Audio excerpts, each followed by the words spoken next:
सलग दुसऱ्यांदा तुम्ही हा बहुमताचा मोठ्या लीडने फरकाने तुम्ही विजय मिळवलाय, काय या मागचा काय पूर्व गोष्टी कुठल्या होत्या? ही जी निवडणूक लढली महायुतीकडनं केवळ आणि केवळ विकासाच्या मुद्द्यावर त्या ठिकाणी निवडणूक लढवलेली आहे. महायुती सरकारने जे काही निर्णय घेतले, 3-4 निर्णय, मुख्यमंत्री माझी लाडकी बहीण योजना, या योजनेचा सुद्धा खूप मोठा फायदा त्या ठिकाणी झाला. आणि आपण 5 वर्षात केलेली कामं, जे कामं 50 वर्षात मागची झाली नाही अशी काही कामं केलेली असं म्हणजे लोकांना रुचली. या तालुक्यातले प्रश्न जे होते ते प्रश्न निश्चित सोडवण्यासाठी महायुती सरकारच्या माध्यमातून त्या ठिकाणी यशस्वी झालो. आणि जे ह्या तालुक्यातील गट असतील, जे नेते मंडळी असतील, जे पदाधिकारी असतील, सर्वांनी एक सोबर माणूस या तालुक्याला पाहिजे तालुक्याचे प्रश्न सोडवण्यासाठी. आणि त्यामुळे निश्चितच सर्व नेते मंडळी या ठिकाणी एकत्रित आली. त्यात शिवसेना पक्ष असेल, भारतीय जनता पार्टी असेल, राष्ट्रवादी काँग्रेस पार्टी असेल, RPI युतीचे जेवढे गट होते त्यांना सर्वांना बरोबर घेऊन आपण ही निवडणूक लढवली. आणि पहिल्या दिवसापासूनच त्या ठिकाणी मला माहिती होतं, खरं तर ही निवडणूक लढवण्याची माझी इच्छा नव्हती. माझा प्रश्न तो होता काका की विरोधकांकडनं तुम्ही महिनाभरापूर्वी निवडणूक लढवणार नाही असं एक चित्र होतं. मी माझ्या नेत्यांना त्या ठिकाणी सांगून आलो होतो 4 महिन्यापूर्वी का माझी निवडणूक लढवण्याची मानसिकता नाही, ही मी स्वतः सांगितलं होतं. परंतु नेत्यांनी सांगितल्यानंतर निवडणूक तुला लढवावं लागेल. त्यांनी वेगवेगळ्या आक्षेप त्या ठिकाणी घेतले का पक्ष फुटल्यामुळे हा निवडणूक लढतो का नाही लढतो, अशा पद्धतीने त्यांना लोकांनी सांगितलं गेलं. म्हटलं ज्या टायमाला एकदा निर्णय घेतला आणि आपण अजितदादांबरोबर त्या ठिकाणी जाण्याचं भुजबळ साहेबांनी सांगितलं, सर्व तालुक्यातील जिल्ह्यातली नेते मंडळी एकत्र आली आणि ते विकासासाठी एकत्र आलेले. शेवटी आमदार म्हणून निवडून गेल्यानंतर लोकांच्या अपेक्षा असतात का त्या तालुक्याचा विकास त्या ठिकाणी झाला पाहिजे.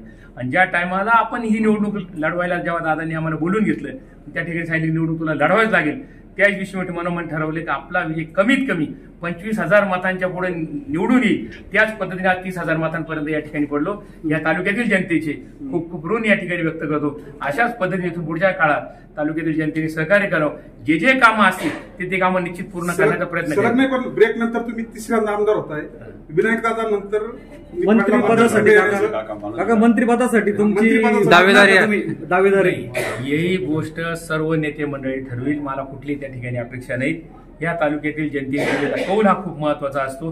शेवटी आमदार असणं काय आणि मंत्री असणं काय, शेवटी तालुक्यातले कामं झाले, त्या कामासाठी नेते मंडळींना जो निर्णय घ्यायचा तो निर्णय ते घेतील. निफाडचं आगामी राजकारण राष्ट्रवादी आणि भाजप सोबत असेल का स्वराज्य? ह्या पुढच्या राजकारणामध्ये महायुती म्हणूनच त्या ठिकाणी ज्या पद्धतीने वरचं राजकारण चालतं त्याच पद्धतीने खालचं राजकारण चालतं.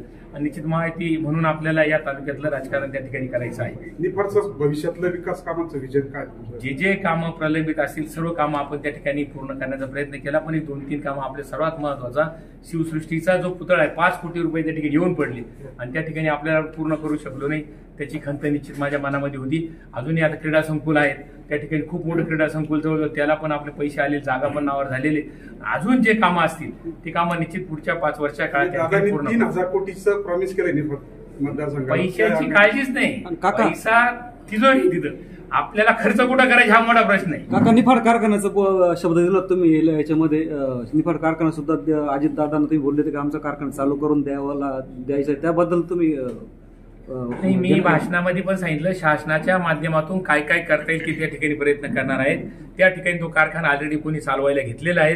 तो NDC बँकेने हेमंत गोडसे आणि PT कडलिंग चालवायला घेतलेला असल्यामुळे त्यांचा 25 वर्षाचा करार त्या ठिकाणी झालेला आहे. एक कारखाना मी चालवित असताना त्या ठिकाणी त्यांना डिस्टर्ब करणं बरोबर नाही, पण त्यांना जर काही मदत लागणार असेल तर निश्चित महायुती सरकार त्या ठिकाणी करेल. अजितदादांचा शब्द होता म्हणून विचार सांगितलं महायुती सरकार करेल ना. आपल्या विरोधात असलेले उमेदवार जे होते त्यांच्या याच्यामध्ये त्यांच्या गावामध्ये तुम्हाला लीड भेटलेलं आहे नाही. त्या गावामध्ये 2 वर्षापासूनच जी विकास कामं आपण केली ती कामं खूप महत्वाची होती. 1-2-3 प्रश्न अतिशय महत्वाचे होते. पाण्याचा प्रश्न होता की गेल्या 7-8 वर्षापासून अडचणीत होता, पण गेल्यानंतर त्या गावांना 7-8 दिवस पाणी मिळत नव्हतं. आता आम्ही प्रचार करत असताना पाण्याचा प्रश्न खूप महत्वाचा आहे. एक घनकचऱ्याचा प्रकल्प ओझर मधला तो खूप महत्वाचा आहे. त्या ठिकाणी आपण सय्यद पिंपरीला जागा पण बघितली, पण ती जागा काही ऑब्जेक्शन आल्यामुळे त्या ठिकाणी मिळू शकली नाही.